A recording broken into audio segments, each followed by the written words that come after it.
our speaker today. So hello, I'm Michelle Richards. I'm the Director of Programs for Immaculate Heart Community, and I'm just really happy to be here today. So welcome, everyone. A few housekeeping. The restrooms are out the door to your left, and if you need any other food or anything, I'm happy to help. Just give me a wave so that you can put your attention here. And I'd like to welcome Sherry Purcell, the President and Principal Executive Officer of the Immaculate Heart Community. That was a mouthful, sorry. That was a mouthful. Hi, everybody. Thank you, Michelle. Thanks for coming to our Lunch and Learn. This is a monthly event that we have, and I see many of familiar faces, so we have regulars that are coming. But we do love having these gatherings once a month because it allows us an opportunity to meet with all of you, to introduce other nonprofits that are doing the work, and to live out our goal statement, which I always like to read at these meetings.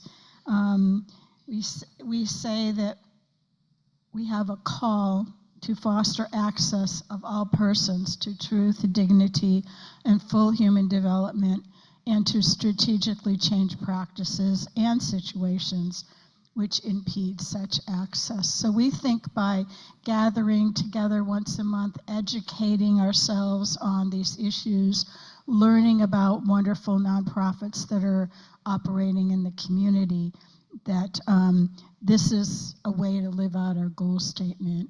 And for the regulars here, you know that we ask three things. So not only we're educating ourselves, but we ask everybody to pray in their own faith tradition about the issues that you learn about here, but then also to act. So as you listen to Sara Reyes today, listen to opportunities that you might have to support the work that she's doing. If you haven't been here before and you're new to the community or learning about the community, I'm looking around to see who might not know. I think most of you know who we are. Check out our website. We are updating it, hopefully soon, but many of you know our story from Rebel Hearts, but you also know that we're still here today. And we're still active today. We don't live in a convent anymore. We call ourselves a community without walls. And in fact, we live all over the United States and in Canada and in England. We have a new, it's not new anymore, is it, Michelle? A new initiative called Friends of the Heart. So if you haven't signed up to be friends, one of our friends, check it out. I think there might be information on the table. There's a QR code.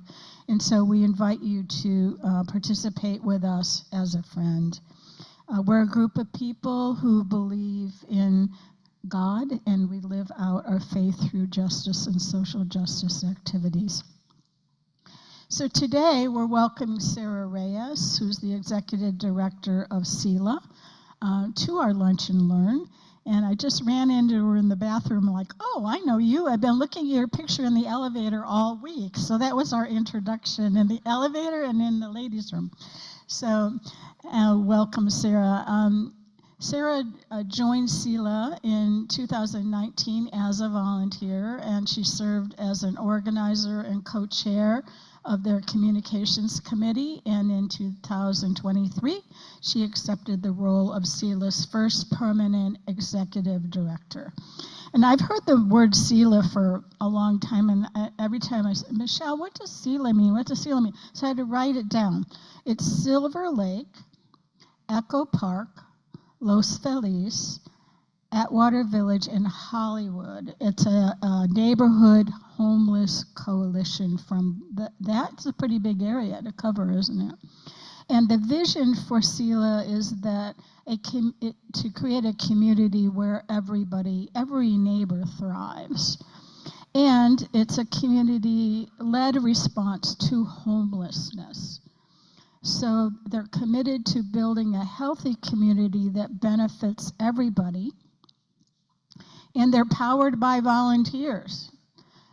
It's an organization of neighbors who recognize unhoused individuals in their community as fellow members of their community, worthy of the same dignity and respect and representation afforded to anyone who's a housed person.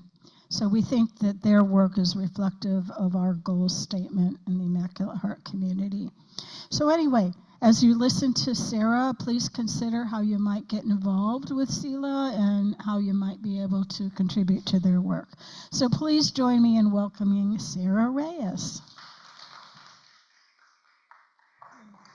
Oh, great. I'm mic'd. Oh, that's right, I'm mic'd. I forgot I was Britney Spears. I will just tell the tech team that my slides are all over the place. So I will just ask for a number and we can see if that works. Great. Or do I have a clicker? Oh, amazing. All right, then you're all gonna see all the slides back and forth. I promise they all relate to the part that I'm talking about. I also am very short and this feels very tall. Can everyone see me?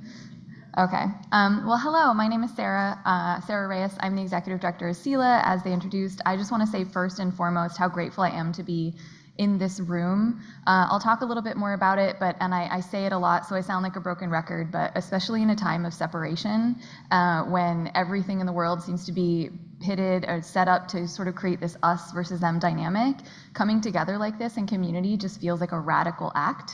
And I know it just seems like you're just sitting and having tea and drinking coffee and eating a sandwich, but it's dynamic and radical and it's just like a living human thing. So I just want to give value to that and thank you for welcoming me in. All right, so a little bit about what SELAH, I'm going to first talk a little bit about what SELAH does, then how we do it, and then most importantly, why we do it. And then a little bit of homework for everyone at the end. It'll be very easy. All you have to do is change your entire mindset. Super easy. So again, you heard a little bit about SELAH. Who already knows about our organization? Great, okay, amazing. So you come up and present, Nick. No, just kidding. But SELAH is, as was said, is a volunteer-powered organization. We operate in Los Angeles with the understanding that our unhoused neighbors are fellow members of our community, worthy of the same dignity, respect, and representation afforded to any housed person. That doesn't sound wild, but I will say a lot of the conversations I have where we talk a lot about at SELAH, like where you can see the light come on for someone. And one of the words that often is triggered by is the word neighbor. By calling someone your neighbor who does not have a home or doesn't have a roof over their head, that we often see that as a transformational moment. So, and we believe that every one of us is a neighbor and we are all entitled to our rights. I started as a volunteer. Our programs, just a really like high level understanding of SELAH, we have outreach and on-site programming in Northeast LA. Our outreach programs go to encampments and everything from material aid like a water bottle or a hygiene supply or meals to just listening is a really important part of our outreach component of our outreach work. Just what is happening? What are the challenges that people are facing? Are there certain service providers or services or areas that are consistently kind of coming up in the community that we can either support, advocate for, elevate to council districts? Like listening is an incredibly important part of our outreach work.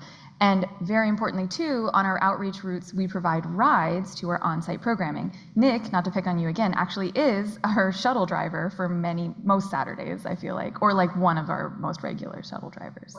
Yeah, okay, great. And so that in and of itself is actually, and I encourage you to talk to Nick afterwards about what it is to drive the van and drive the shuttle, because it's sort of this tiny little community that builds up in the van itself. Lots of times people don't spend time in transportation. They don't have someone effectively operating as an Uber. Like it's a very unique and private and personal space. And I just think it's a really cool service that we're able to offer to our on-site programs. And our on-site programs, we have at multiple locations, and we partner with faith houses, day centers, Chrysalis, Silver Lake Community Church. Like it all happens in partnership. And those sites, we do provide material aid. But most importantly, we provide just a place for people to be. It's not where it's just okay for them to be, it's a place where they are wanted to be.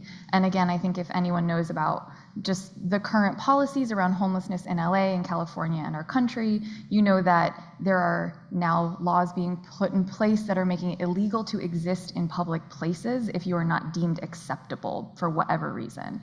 And so to have a place where people are wanted and desired is to spend time together is the most important thing we provide. The material aid that we provide on site is numerous. I'm going to highlight a couple of the things, mostly so that if you ever encounter someone who is experiencing homelessness in LA and they need any of these supplies, please send them to us. I'll post, we have our website, has our schedule. I meant to bring postcards for everyone to be able to hand out, but time got away from me. But I will tell you a little bit of what we provide. So water, showers, clothing, hot meals, tap cards, ID support, birth certificate support, cell phones, connection to case management, health screenings, harm reduction supplies, job placement, veterinary care, bike repair, and the list goes on and on and on. And all of that is done through partnership and volunteerism.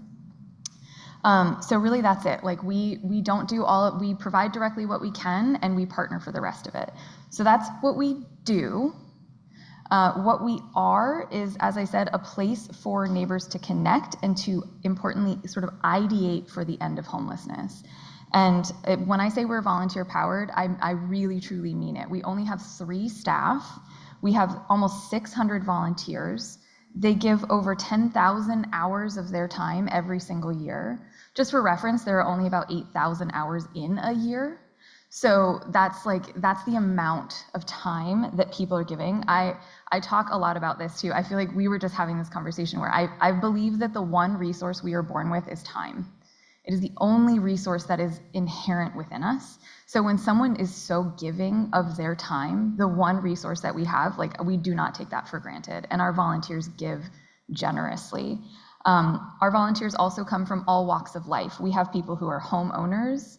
We have people who are renters. We have people who are living on the street. We have people who are living in shelter. So our volunteers are not monochromatic any more than our community is. And the one thing that they share is that they are committed to coming together to redefine the concept of neighbor. And it's a beautiful place. I will share information about how to volunteer if you want, but I also think it's very in line with what you all do here. So I'm just grateful for you. Last year, this community of people, we had nearly 21,000 interactions. And those are just the interactions that we count while someone is on a shift. It doesn't necessarily count any time that someone is just in their community talking to a neighbor. So that's 21,000 times that someone took the time to have a conversation rather than just walking over or by someone. And it doesn't, again, that does not sound like a radical act. It seems very simple, but if you just had one conversation, if everyone in LA just had one conversation with someone experiencing homelessness every day, can you imagine what this Los Angeles would look like, right? Like, people would be seen, they would feel loved, and that's just a conversation. So I really love SELAH for that reason, because it has all these technical pieces, but ultimately it is just building really powerful bonds of community. We are the belief. One thing that our volunteers all share is belief in the power of people, belief that the radical idea that we are connected and can all make a really meaningful and tangible change in one another's lives. You don't necessarily have to do volunteerism with homeless outreach to see that. I don't know about you. I have a neighbor who is not super comfortable with the internet, and so I help her file her taxes. Like, online, very simple. I am her neighbor. That is the thing I can assist with. I am not a tax expert. I just know how to navigate to the H&R Block website. So it's that kind of thing where I give you that example to show you how much power we can have in one another's lives when there's trust and time committed to it. All right, so all of that is a lot, and I know we will do questions at the end. So if you have specific questions about SELAH, I will absolutely answer them. But I wanted to get into why and how we do all of this work. And to do that, I'm just gonna have this on for now. I wanna tell you a little bit about myself. So my background is in food insecurity and community-led development in Africa, South Asia, and Latin America. That is where I spent 14 years of my life with an organization called the Hunger Project. It's part of sort of the UN system, and it practices a decolonized model of aid in rural communities that are experiencing chronic hunger. That's a lot of jargon. And what it means is effectively looking at hunger holistically, so all the causes that lead into it, not just you're hungry, here's food, but you're hungry, okay, we are lacking in this community, you've been denied access to education, power structure, power systems, infrastructure, roads, whatever it is. So looking at it holistically and then working with a community to dismantle some of the damaging systems that have created multi-generational poverty and hunger. So that's what decolonizing is. And that's the model of aid that I have been practicing for most of my career. And that sort of mentality of problem solving with a community is what I bring to SELAH. My whole career has been spent on impossible things, right? Just the impossible thing becoming possible. When you think of world hunger, right? Like we use that as a catch-all for something that is inevitable. Something is just is. I don't know about you, I definitely grew up with parents who were like, there's someone starving there, you should eat your dinner, right? So that is inevitability. The fact that we don't even question, like, there is someone starving and we just exist in that and we tell children that, like, that's an inevitability, that is an impossibility, is part of our identity at that point. And it's damaging, and homelessness has a very similar role in Los Angeles. It sits in a very similar part of our brain. So understandably, right? Like, that's not unfounded. It's not like we just all decided that, boy, homelessness is the issue that is associated with our town. The most recent data from LAHSA says that 75,000 people were experiencing homelessness in LA County and 45,000 were experiencing homelessness in LA City. I grew up in a town of 45,000 people. So it's very interesting to put that try to picture that. Every single person I knew growing up existing in unsheltered homelessness. Like, that is monumental. And it makes sense that we think of that as something that is inevitable because it just feels too big. The most recent data is going to come out and say they're predicting between a 5 and a 10% decrease in the number of people who are experiencing unsheltered homelessness. I see Marissa shaking her head. As those numbers come out, I encourage you to ask yourself one thing, which is, when does homelessness end? Like, does it end when someone is inside, when you've closed the door and walked away and you can no longer see them? Does it end when someone has a sustained income? Does it end when someone has a comprehensive system of care? I don't know. We all have different understandings of that. I know where I operate from. I think that the whole wellness of a person is when we can count homelessness as over. And it's going to take all of us to do that. But when we look at the data, when the numbers come out, just ask yourself, okay, so those numbers are showing me who is behind a closed door. What else do I need to do in that space? I don't have the answer, and we can talk about it later if you want. I just want you to have that context when data comes out. One thing that everyone does agree on is that homelessness exists at a nexus of issues, and it is a symptom, not a standalone thing. That's another thing that I encourage you to look at. When you see someone who is experiencing homelessness or experiencing any kind of crisis that is perpetuated by our system, just know that that is a symptom. That's like looking at a broken leg and just being like, well, that's it. The leg is broken. There's no way that anything else contributed to that. Meanwhile, you have no idea what that person was doing before. You don't know if they have some sort of bone density issue, or maybe they're doing a dangerous activity, or who knows. Like, it is a symptom of something else happening when you see the broken system of homelessness. So just ask yourself, give yourself the time and the space and the other person the grace to say what possibly contributed to that. I will say a few things that we see on a regular basis is a decline in publicly available mental health resources. I'm sure a lot of people here were around with Reagan deinstitutionalizing in the US. It's a complicated issue with many sides. There's a lot to talk about there. I'm not going into deinstitutionalization casually on a Friday afternoon. Happy to nerd out about that later if anyone wants to talk about it, but that was massive, and it had a massive implication on our community. The other thing is there has been a sharp decline in public housing permitting. That's just something that is happening at the city and county level, and it's happening across the country. I had those numbers pulled up, and then I started getting depressed, and I was like, I'm not going to talk about this. So then the other thing is that this isn't something that's happening just now. How many people are from Los Angeles or have been here like more than 20 years? Yeah, great. Okay, so you know that there's a long history of inequity in our community. One of the most stark is, how do I go backwards? Yeah, I did it. Is here. Who can tell me what redlining is? Yeah, go for it.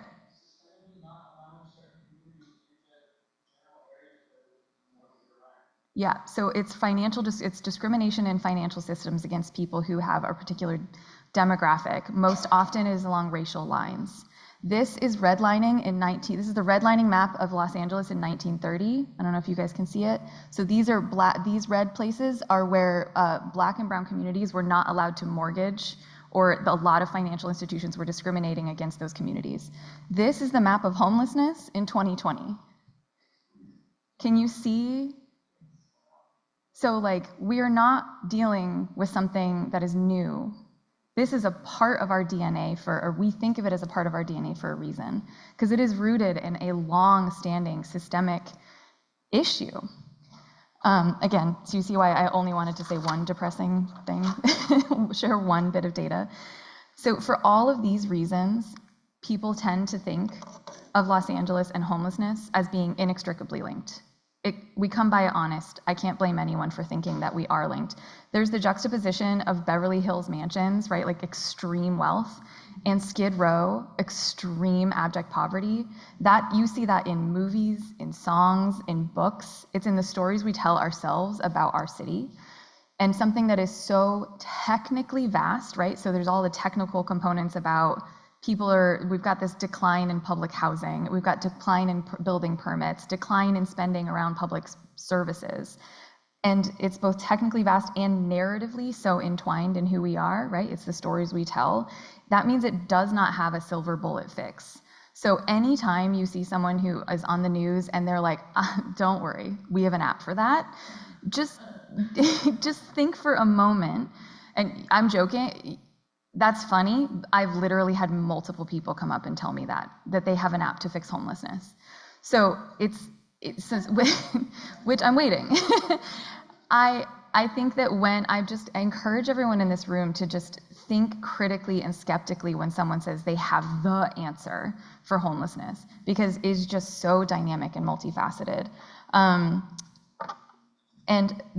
But I will say, with all of this, the one thing that I think about all the time is that because it is so multifaceted, because it is both impacted by and created by Angelenos, all of us, that means every single one of us has a role to play in ending it. It means that you in your daily life can actually meaningfully do something. And that I find very empowering, and that is the concept of SELAH volunteerism, is people saying, oh, yes, this is overwhelming, and I'm feeling a lot of someone recently called it a parade of misery. And rightfully so. But I think seeing the parade and just knowing that you have something to do. My license plate cover says inch by inch, anything's a cinch. It's overly reductive, but it's true. It's that piecemeal. It's that one thing at a time. And I will give you some ideas for some one thing at a time that you can do at the end of this. So yeah, whether someone lives in a mansion, an apartment, or a tent, every single person has a role to play. How does SELAH do this, right? Like all of that is a lot of information. We just went back to 1930. How do we do it? This also sounds overly simplified, but honestly, we do it through aggressive hope and radical partnership.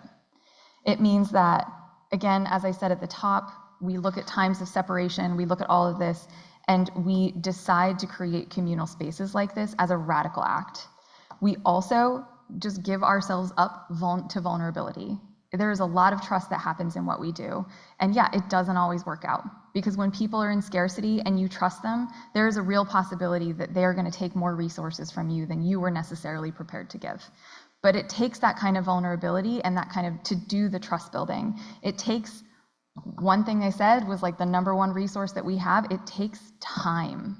It takes so much time to solve something so complicated. And that is something that we are constantly feeling scarce around. Like, even just coming here today, I was like, I've only got 10 minutes. Like, I just, I feel time scarcity every single day of my life. And so to say that it takes time to do this, that's just not what people want to hear. Like, you want something that fixes now. You want an app for it. And then most importantly, it takes flexibility. And that is another thing that we have a very hard time with as humans. Not all of us are really adept at change. Not all of us really want to hear another person and then also adapt to what that person needs. So those are the things I encourage as you're creating spaces of collaboration to do, is lean into the vulnerability, accept that you are giving of your time, and then just be flexible, be willing to shift and grow in what you want to do. All right. That's our how. I know that that sounds very silly. I will talk technically about some of that in action, but really it is just hope and collaboration that makes any of our work possible. All right, I'm nearing the end, I promise. I'm going to end with incredibly technical, because I'm now on a microphone and you can't take it away from me. I'm a huge nerd for one thing, and that is community-led development. And so I'm going to give you some terminology that I think about a lot and I think is a helpful construct for understanding the system that we live in terms of approaching homelessness or really any social issue. So, concepts, here we go. And at the end, I'm going to give you an idea of how you can engage. So first and foremost, who can tell me what mutual aid is? Anyone? It's okay if you can't. I'm also happy to just say it.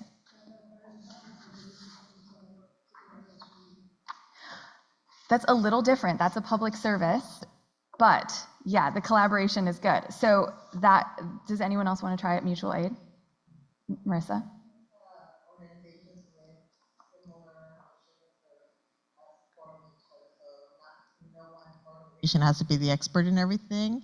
They can rely on others that have that expertise. And so in that network, then the needs are met. Yeah, so that's exactly that, but it's actually at the individual level is where mutual aid is most common. That's the definition of mutual aid is a concept where community members directly support each other's need, often without relying on institutions or organizations or hierarchical structures. So it's for immediate short-term needs. An example of that is someone who repairs someone's bicycle in exchange for clothing repair. Like, that's a mutual aid. That is something we talk about a lot, but it really, I encourage you to when you hear mutual aid, when you hear people talking about mutual aid, understanding is an incredibly important part of community-led development, and it typically tends to exist at an individual level. All right, the next thing is just social programming, which you mentioned something. What was it you said was the first thing you said?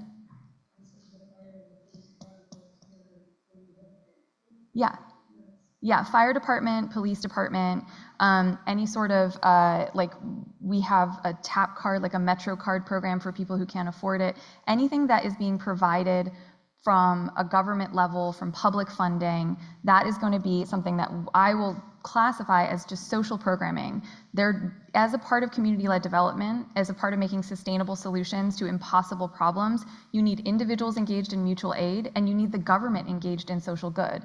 It's not to say that one exists without the other. And then the third part I'm going to talk about is a CBO, which is a community-based organization. Who here is from a CBO? I know at least one. Yeah, so a community-based organization is SELAH. SELAH is a place where it is privately owned, we are locally run, we have volunteer power, we are gap filling, we are often filling the gaps between the mutual aid and the public programs, and most importantly, we are sustainable. So again, a mutual aid is often an immediate, urgent need. A public service is something that you're hoping is sometimes sustainable, but sometimes it's an urgent need. And then a community-based organization is something that you can do reliably and fill promises for your community, like fulfill the promises that you are going to fill in for those other gaps. So anyways, all that just to say, that's community-led development. It's mutual aid, it's social programming, and it's community-based organizations. When you're engaging and you want to know how to engage in community-led development, if you don't see all of those facets engaged, right? Like say the government is not investing in anything, well, you have all of these amazing organizations doing work and you have all these individuals doing work, and there's no government spending in that same area, that's not gonna work. You've got a table with 2 legs. It's just not going to stand. So I think that's just something, as you're looking holistically at creating solutions to big problems, just see what pieces are missing and then try to fill in those pieces. All right, I swear I'm almost done. That was the nerdiest thing I was going to talk about. Community-led development, just a quick background on it, was born out of charities, traditional charities, oftentimes faith houses, going into international spaces and saying, here, we're going to give you this thing. We're going to give you food. We're going to give you shoes. We're going to bring teachers to you. That was a very traditional model of charity, and it's coming from the best of places. But it creates a dynamic on the other end of someone saying, oh, you're giving to me, so that must mean I don't have. I just don't have. I have nothing. I have nothing. You have to bring it to me. Rightfully so in crisis, right? Like if someone is living in scarcity, in poverty, they absolutely can understand. They feel like they have nothing, but it isn't true because they have time, they have expertise, they have compassion, they have love. Everybody has something to give, and community-led development is coming from a place of understanding that everyone has something to contribute. It's decolonizing model. This model of sort of like, here's what we're bringing you, starts from, it shows up with an answer, not a question, right? It's showing up with, here's what we have versus what do you need? Like that's one of the things that's missing here in Los Angeles around homelessness, is we're often just going to people and saying, here's what we have. We have this shelter, we have this resource, we have this thing, instead of engaging the community that is experiencing homelessness and say, what do you need? And starting from that place of listening. All right, I was connecting that to something and then I lost my track because again, I nerded out really, really hard. Community-led development is way more time consuming. It takes a tremendous amount of compassion and patience, and it works on a mindset shift before anything else. So all of that, how does this apply to homelessness? Back to what I said, homelessness is how we define ourselves in Los Angeles.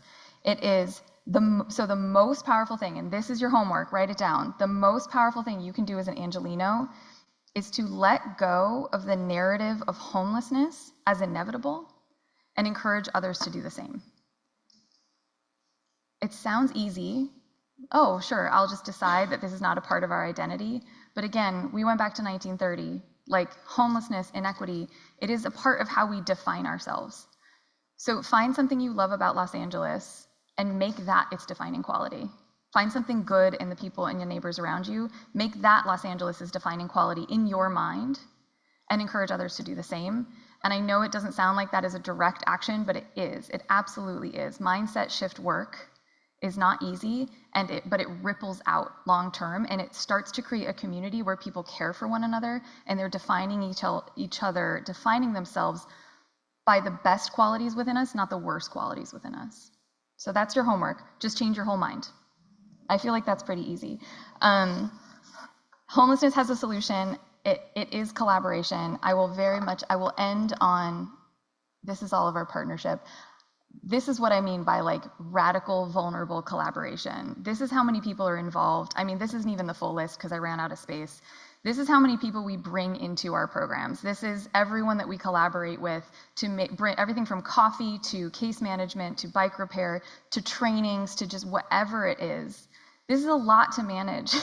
This is why people don't necessarily collaborate when they could, because there's a lot of people in the room and there's a lot of people with different opinions who have different methods. So this is what I mean by collaboration. It is not small, it is massive, and it takes a lot of time, but it's worth it. And this is an example of why it's worth it. So I will end here. We've all had a nice lunch, I hope. I hope you all ate. We work with a population of people who don't always know where their next meal is coming from, and they are living in sometimes actual starvation. You can see that in wasting, you can see that in all sorts of ways, but it has massive implications on a person if you are going hungry. And we commit, imagine trying to exist in that space of starvation and also engage in this beautiful community that I described at SELAH, like a place where you want to be and you're a neighbor and you can give. Like, you're not going to get into any of that if you're just starving, if you're just hungry. That is a fundamental primal human thing.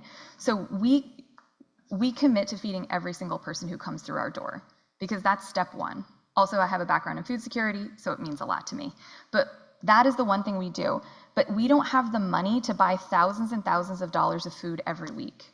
We're serving, like I said, we had 21,000 interactions last year. That is a lot of times. That is a lot of food. And we would rather spend our monetary resources on other services, on education, on community building, on helping people get into housing, transportation, health appointments. There's just so many other ways that we can use our monetary resources when there are already organizations that are doing things like food rescue. So through a series of lucky connections and very intentional, vulnerable conversations, we are in the process of launching something called the Food Insecurity Shared Hub. These are our partners. You can see the Daughters of Charity, the St. Vincent Meals on Wheels, Everyday Action, and DePaul USA, which is Casa Milagrosa. So this is a place where it's a warehouse in Echo Park, not far from here. I'm completely lost in my directions. Somewhere near that way. 3 people pointed 3 different ways, which makes me feel better. But the Food Insecurity Shared Hub is a warehouse. Everyday Action rescues groceries and food from movie sets, films, grocery stores, everything that is going to be thrown away, sometimes from schools. Like, there's all sorts of places where they will take on the food liability, which is, I don't know if anyone has ever tried to rescue food, but oftentimes you hear like, sorry, we can't give you this food because of a liability. Everyday Action takes it on. They say, fine, we'll take it on. We'll take on the liability, just give us your food so we're not throwing it away. Food waste in LA is wild. I also did not bring those numbers, but we should look them up later because you will be very surprised by how much food goes wasted in this city. So they rescue food, and then they take that, they package it, and they deliver it, they set it aside, and then organizations like mine go and grab that food, and we can take it to our programming. So all of a sudden we have zeroed out our food costs through just radical collaboration and letting ourselves devote all of those additional resources, like I said, to education, community building, and tangibly connecting people with services. We have, for the first time ever, when I first started, we were having to turn people away. We were saying we don't have enough meals for everyone. For the first time ever, we are now like sending people reliably home with extras. We have people who are able to choose between meals. That's another thing. Like agency, I often have people who are like, oh, isn't it funny that someone living on the street is a vegetarian? I'm like, no, we should all have what is the level of poverty at which you no longer have the right to choose what you want to put in your body? Like, I love it. If someone has a food preference, we want to be able to provide that for them. So people now take their time and they peruse and they ask. We have one person who calls now every Wednesday and says, what's on the menu? I love it. I love it so much. And this is a person who is living in a shelter. There are so many needs that this person has, but they are taking the time to choose and engage in their food in a way that gives them humanity and dignity and agency. And all of that is being made possible just through, again, radical collaboration, just a willingness to walk into a big empty warehouse with all of these other organizations and be like, well, let's see if this works. And it has, we're early days. We still need support around it. I'm happy to share more information about it. But this is a really powerful demonstration of partnership. It's a powerful demonstration of when you take the concepts of mutual aid and you apply them to community-based organizations. It is just where form meets function. I think this is one of the most beautiful examples of partnership in LA that's happening right now, but I am also very biased. Okay, that's the end. Questions?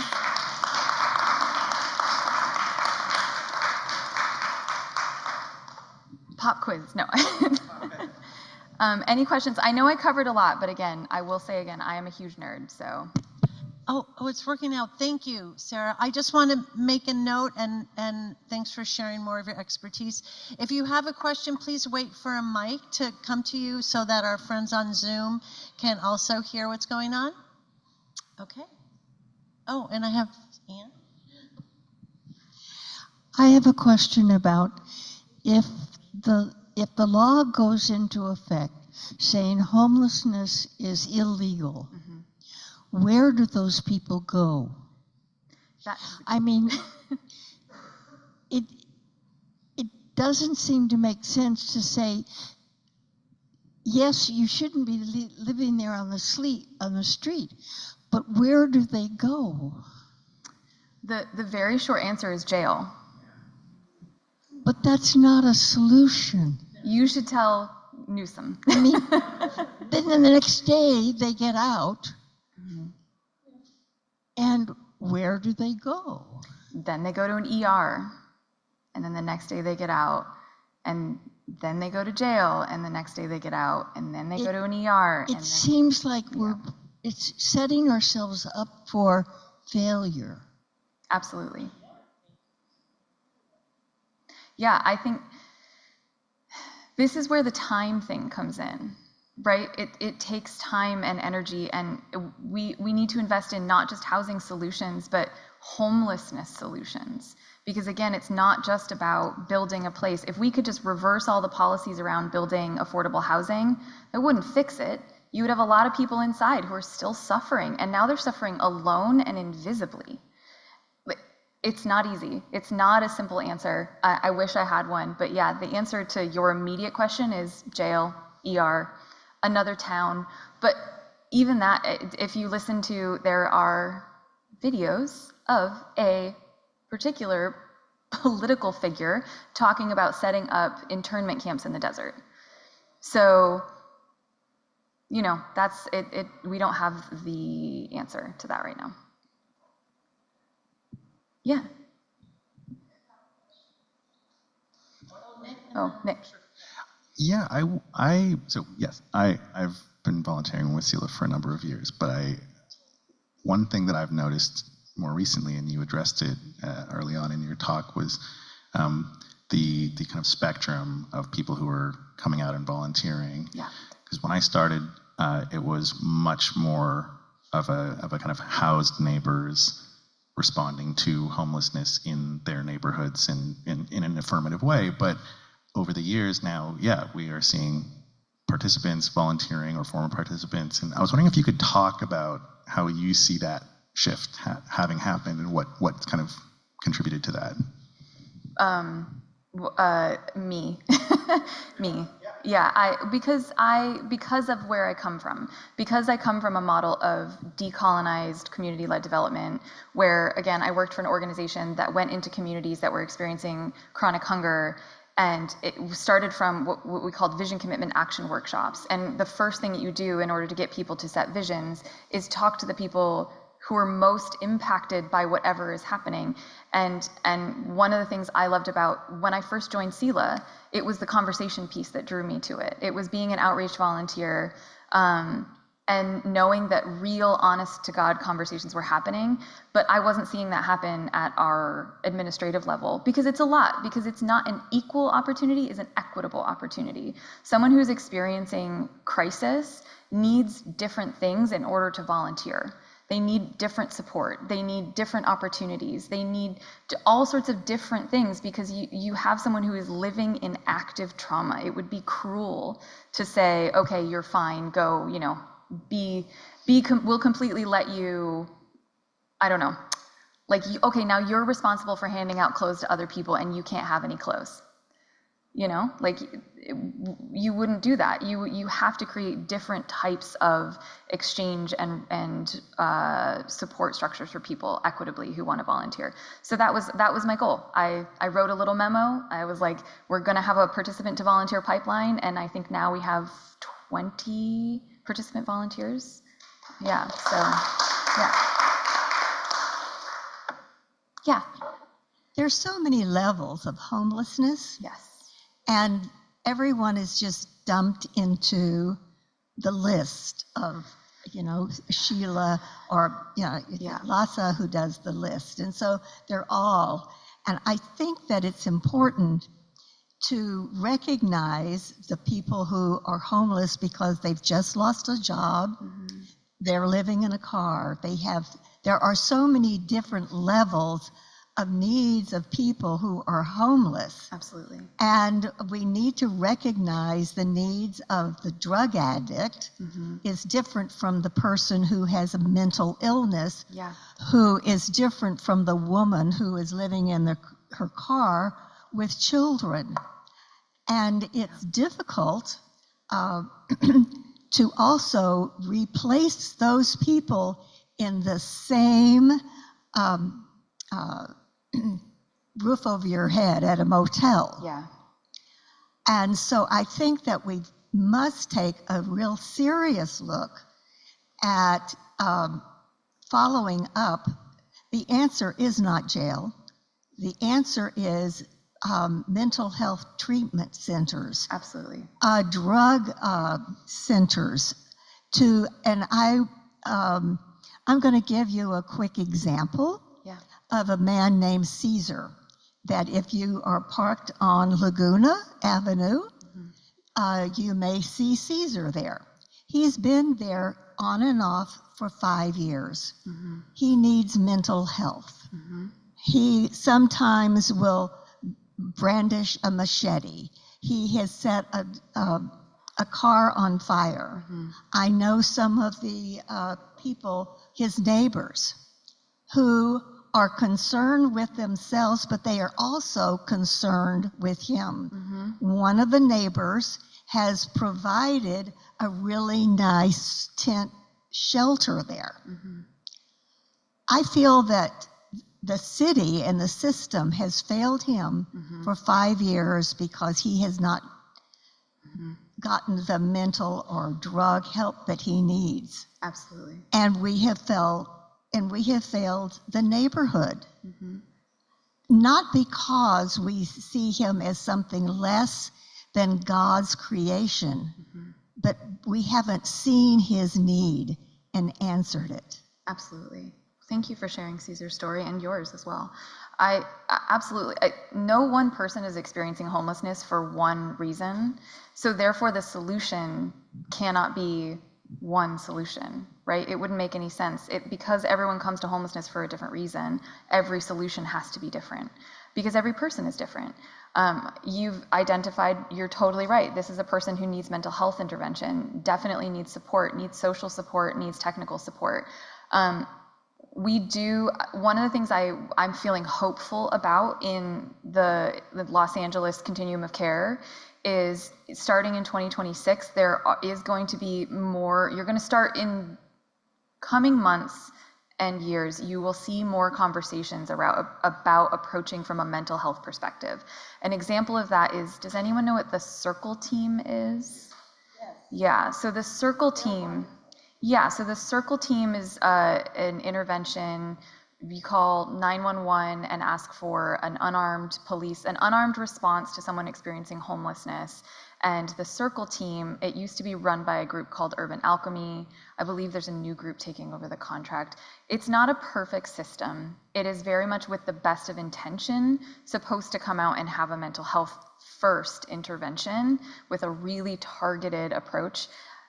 With the idea of then getting that person into housing. But yeah, absolutely. Mental health is like one of the number one points of intervention. It's one of the reasons that we work to provide mental health counseling at some of our programming whenever we can. But yeah, we can talk too if there's other things you want to talk about specifically with that case, because I have a lot of resources going through my head and I don't want to rattle them off, but let's talk. Yeah. So one of the things that, so I work downtown on Skid Row, and I guess technically I'm just barely off of Skid Row by like 200 feet, but I'm on Skid Row. I was on the Central Division Clergy Council for a year, and they kept pushing this agenda, and no real question involved, just sharing a little bit of a story. They kept pushing this agenda that providing food to homeless people incentivizes homelessness, right? That was my response. And so we had lots of arguments. I'm not going to give you names, but we had the senior lead officer and I had a lot of arguments. Suffice it to say that because of this, because I want to, our church, our organization wants to provide fill the gap wherever there is a gap, and it's very frustrating for me. So I actually didn't necessarily leave the clergy council. I just dropped off the mailing list somehow. Yeah, yeah. So it's Did you just, guys it's, hear that? No. yeah. I am no longer on the mailing list. And I love to see that your organization on a much larger scale than I envision for us is really filling that gap, and it's just such a powerful thing to do, especially when there are government officials, senior lead officers and sergeants and captains saying, "Don't feed the homeless because it incentivizes homelessness." It's a really powerful experience to see that people are saying, "Screw that, we're going to do what we do," and I love it. Thank you. Yeah. I want to just mention one other group of people who really need outreach. It's those who oppose this kind of humanitarian aid. And we had a talk 2 weeks ago about radical compassion, and that it's easy to reach out and give a hand to someone who is struggling in an encampment or is hungry. I'm called to have a conversation with someone who has an opinion different than that. And so that's a real place where transition has to happen in terms of people's frame of mind. Like, how could you want to cut food service or health care to people who need it? How can I engage with people I don't agree with? I'm working on it. Okay, Bob. Can I actually speak to that just real quick? And then, yeah, so just so briefly, that is the hardest group to reach out to. In terms of the compassion, I will tell you what I do for me is when someone expresses something inhumane about another person, I very much try to immediately understand what is the fear that drove that response. Because most times it's fear. It's some sort of scarcity. It's some sort of trauma. It's something that happened in that person. It's this, for oftentimes when we have people who say like, yeah, don't go to encampments, don't hand them things because you're just enabling it. I've had conversations that have ultimately led to someone saying that if they had to be forced to acknowledge that the person in the tent was a person, they wouldn't be able to live their life in Los Angeles because all of a sudden their eyes are open to the worst human rights crisis every single day. And they were like, this person I was speaking to most recently about it was like, how am I supposed to get a cup of coffee if I have to think about that? And I was like, yeah, I get that. That's terrifying. That is truly terrifying, the idea of existing every single day, fully embracing the suffering of another person. So I understand that. I do. There's a quote that I use a lot that I constantly come back to, if I can share on compassion. Is that okay? So it says, the enemy of compassion is pity. Instead of feeling the openness of compassion, pity says, oh, that poor person, I feel sorry for a person like that. Another enemy of compassion is despair. Compassion does not mean immersing ourselves in the suffering of others to the point of anguish. Compassion is the tender readiness of the heart to respond to one's own or another's pain without despair, resentment, or aversion. It is the wish to dissipate suffering. Compassion embraces those experiencing sorrow and eliminates cruelty from the mind. And I love that because compassion being the tender readiness to experience with another person and not just like hold that despair. There's another quote that says, despair, but don't only despair. Like, I think that is another reason when I'm reaching out to people like that, I try to see their despair, see their fear, and then see if we can get to a place of conversation. Not always. It does not always work. Also, hi. I didn't see you when you came in. Well, I was late arriving. Can you hear me? All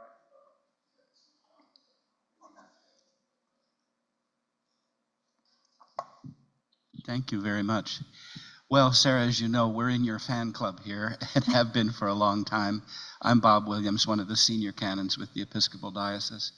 And we do have interfaith meetings. We'll get some more of those lined up where we talk about these issues. Sarah has been key with us on reviving Laundry Love. Thank you for that. And so Laundry Love goes forward with the Nefesh congregation.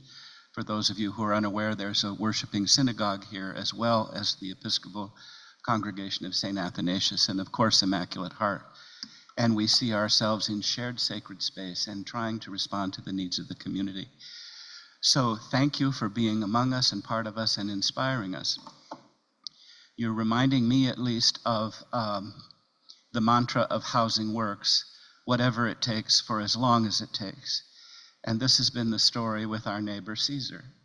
I feel the need to add to your story, Dolores, just on behalf of our institution here.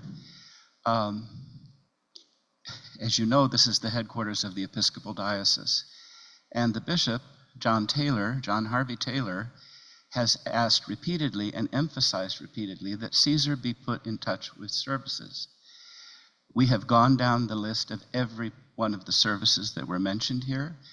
We are in conversation with the chief of police. We are in conversation with the mayor's office. We are in consultation with the council district, with state legislators. And so it is not for lack of trying. But here comes Sainted Molly's words again, whatever it takes for as long as it takes, and it's going to take a little while longer. If Luis, our building superintendent, were here, he and I too could share a list of maybe 50 names of people who have lived in our 32 years of being here on Laguna Avenue. It's really something when you think house of worship such as this, which is the oldest Protestant house of worship in Southern California, cannot leverage, is blocked at all turns by ineffective systems that leave Caesar and so many dozens of others on the street back here, some of whom have died on that sidewalk. Yeah. And so, whatever it takes for as long as it takes, but what is the next step? So solve homelessness, got it. I want to again express gratitude for all you've done for everyone around this, in Los Angeles, but specifically for Caesar, who you've both shared about. So that's not nothing. Like, it seems, I think especially in a faith houses, places of worship, it can seem like, well, of course, like a duh, like of course we'll continue to show compassion and connect with this person, but that's pretty impressive that you continue to engage in that way. So I just want to acknowledge that there's also a significant investment that is probably leading to fatigue and overwhelm and confusion and anger and all sorts of things. And I just want to say thank you for continuing to hold that. The next step for systems level change is exactly what I was saying, is we need to we have to have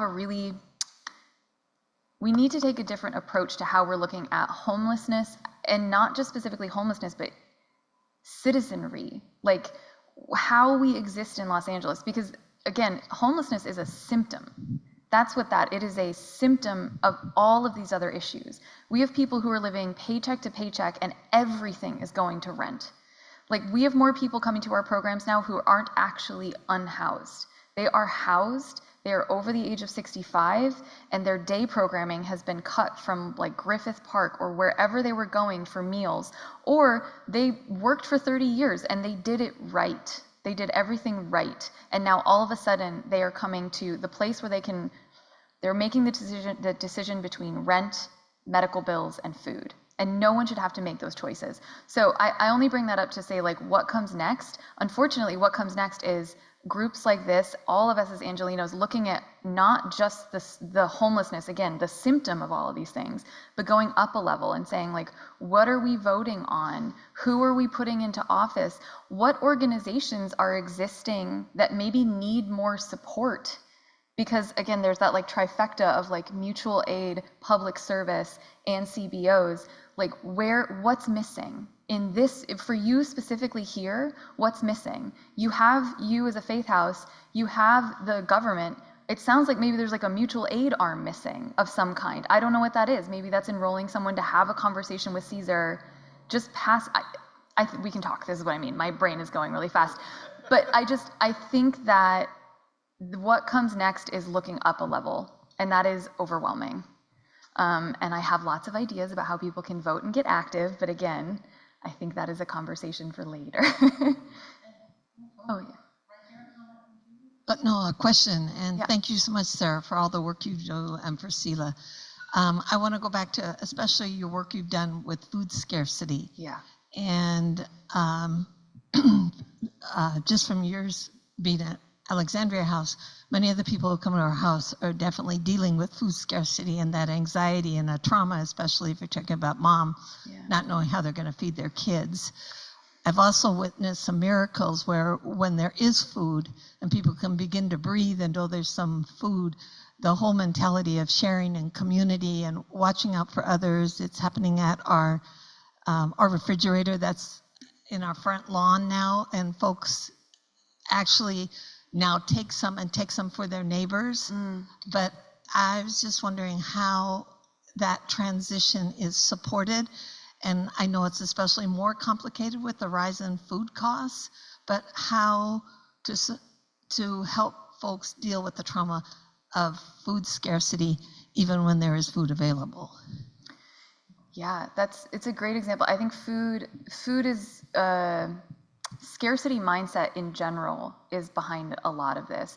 You'll see people who are living in encampments and you see they're like collecting things, and so much of that is rooted as you don't know where the next things come from. I've had volunteers who, again, very well-meaning, will see a participant will come and ask for like, oh, can I have a shirt? Can I have another shirt? Can I have another shirt? And they're like, well, why are they hoarding shirts? And it's understanding that when someone doesn't know where that next thing is coming from, you get into the habit of collecting because you're protecting yourself against the future. In terms of how you break someone's mindset around scarcity, you just have to show them consistent, reliable abundance. Like you're talking about with Alexandria House, when people default to connection, that is like we just default to connection. We don't default to isolation. We wouldn't have cities at this point in human history if we didn't default as a species to connection. So if you can create a space of abundance for a person, or at least not even abundance, but just consistency, they will default to sharing. They will default to connection.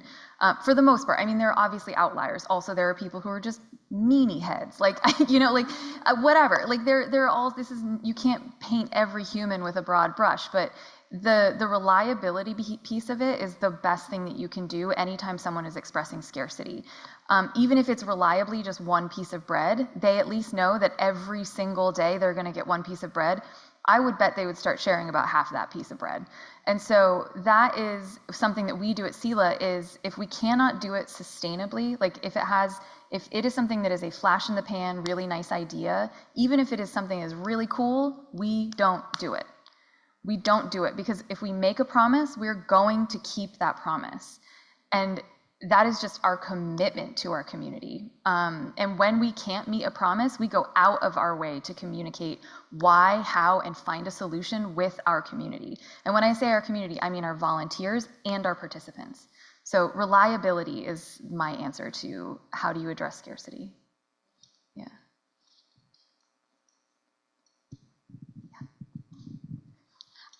We are at a very important place in Los Angeles because of the budget. Mm-hmm. And I know that there are lots of different feelings about the budget. Mm-hmm. And I would just encourage everyone here. I did not bring the list. There are 5 council members that are on the budget committee. And you can Google it and find out who they are. I encourage you to call them. I encourage you to write them.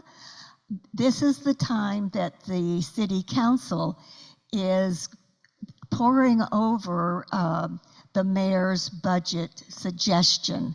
And it is a suggestion. And we can make a difference by voicing what is important to us. I'm not going to even guess to think of what would be important to you, but this is the time for you to use your voice and contact your city council person, and particularly contact the 5 people that are on the committee. Yeah. Because the budget is going through a transition right now. Yes, I am. As anyone who runs a nonprofit knows, I am restricted in how much advocacy I can advocate for. So thank you. I appreciate that. Anything else? We still have time if there's any. Here, let me. My question was going to be, what do you do to engage your volunteer pool to reach out to the government? Because I see, from my point of view in the work that we do, it's NIMBYism, it's the protection of the single family home zones, it's the protection of the redlining zones that is the biggest problem in Los Angeles. And so I just want to understand more what you just said in response to that, because, you know, I want more people to engage. Yeah, that is what our volunteers do. We have a board member who says that SELAH is a place for every citizen to hit their ceiling. And so if your ceiling is the max capacity you have in your life because of everything that is going on, is to serve a meal once a month, that is amazing. Thank you so much. We absolutely need you. That is great. If your ceiling is you're going to change the trajectory of your entire career and go into public government and go into government, amazing. You now have all of this experience to pull from. And both of those things happen in our volunteer community on a regular basis. What SELAH does is it gives a place for people to engage. You know, when I talked about the mutual aid, I'll give an example of a volunteer who over Christmas, she just showed up at a program with 100 beanies, like caps, filled with goodies and stuff, and like wrapped up in bows, and they had little holiday messages. And this is a relatively new volunteer, and I was like, oh my God, holy cow, this represents hundreds of dollars, tens of hours, like why? You know, have you done this before? It just looked so good. And she goes, no, I've never known where to hand it out. And she's always had this idea. Here's the thing, all the people who are at that program live on her block. So she knows where to hand it out. And she had the will, the resources, the idea, and the people who could benefit from it. And she never did it because she didn't have a place that she felt she could. And that is why I say, like, we are not just serving people who need food and water and clothes. We are serving every person in Los Angeles who has that will to do by just giving them a space to do that thing. So when you ask how we activate our volunteers, we show them an unfiltered, like uncut, raw, in your face experience of what it is to talk to someone experiencing homelessness. Like, get deep in the relationship. And we do not sugarcoat. Like, we have a very low barrier to entry for our volunteers. We're like, just come on in and see if this is something you can handle. And some people can't, and that's okay. But I will say, like, we often, that light I was talking about, that's how we engage them. And not every person sticks, but like, I had another volunteer who came back from his first outreach shift, and he said, today is the first day that I realized tents were not there to impact my property value. They're there for safety. And I was like, I love you. Thank you. But you know, like, it's those kind of things. So how do we engage? We let people filter their own information and receive what information they need by just putting them into the deep end. Yeah. And I just want to introduce Allison Schallert, whose organization is Stories from the Frontline, and they work with people who have lived experience to be able to speak to groups and to explain the situations and why we should change our perspective. So thanks, Allison, for your support. You weren't going to get away without that. Oh, you're good. I've got a mic. This has been wonderful, Sarah. Thank you. I just want to expand on what you're talking about, participant. Look at those volunteer. notes you've taken. What? Those notes you've taken. I do that all the time. It's how I remember things. Participant volunteers. Not only is it of value for the person experiencing homelessness to be part of that, Yeah. I can tell you my experience as a volunteer in another nonprofit that provides meals for people who are unhoused in Santa Monica. We had integrated people who are unhoused in the volunteer program over the years, and many of the times the regular volunteers didn't know the difference between who was homeless and who wasn't. But the benefit of that was we even though we came to the program with good hearts, it deepened the connection with someone who was unhoused, and there is a community that forms around the volunteers that includes those people, and so you begin to really understand the need for dignity and respect in a different way, and I think that anchors some volunteers into the program more firmly, and then that can lead to advocacy that we were talking about too. So there's really a double benefit to including participants in the work. So thank you for your vision on that. Yeah, absolutely. We definitely have volunteers who, when they find out that someone they've been volunteering with all day and just hanging out and chatting, they find out that person is going back to a shelter, you can see the shock, and they just don't know what to do with that information. And that's where we end up seeing people celebrating birthdays together and going and hanging out in the park, and yeah, just like relationships build. Yeah.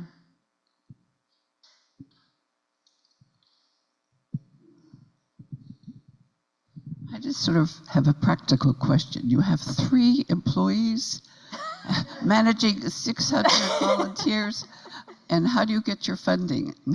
So how do you operate? The first one was just a reminder of how overworked I am. Is that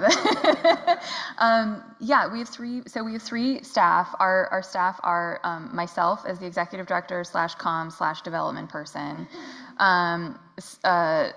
cheerleader / toilet cleaner, like whatever is needed.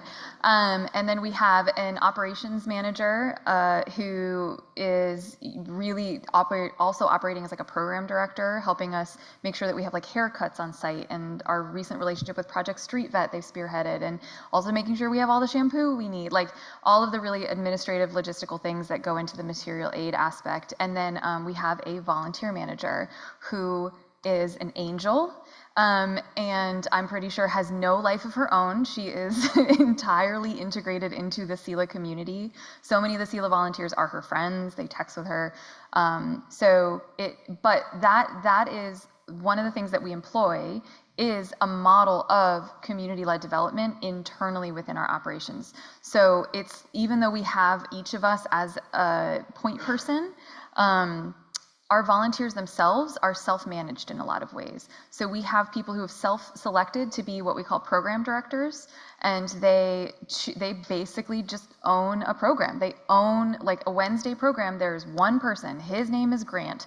He owns that program. I do not make any decisions without running it through Grant. Grant is a night manager at a hotel, and he spends his Wednesday afternoons with us. So like it is self-regulating in that way, because then Grant is training leads. Leads are people I'm comfortable giving a key to. After that, it's all the other volunteers. You can stay a volunteer, you can become a lead, you can become a program director, but we've created this, I just described a pyramid scheme and I did not mean to, but we've created a system that is self-regulating, and it is very social in aspect. And so that they end up holding quite a bit. And then where do we get our funding? Sorry, there's a fly. I'm not losing my mind. We are privately funded. So through our most recent funding came from Celebrity Jeopardy. A volunteer was on Celebrity Jeopardy, and we ended up with, she didn't go all the way, but she did a great job. But so we have private funding, like individual giving. We also have some foundational funding. We do not have federal funding. We partner with the city for some of our funds, but they're really like project-based, very specific things. And the federal funding is sort of a double-edged sword. Like, it's great because we're not seeing all the cuts that a lot of our sister organizations are seeing, but because they're seeing cuts, people are diverting to us. So we now not only do not have the funding, we now also have all the people who have moved and migrated from that other program.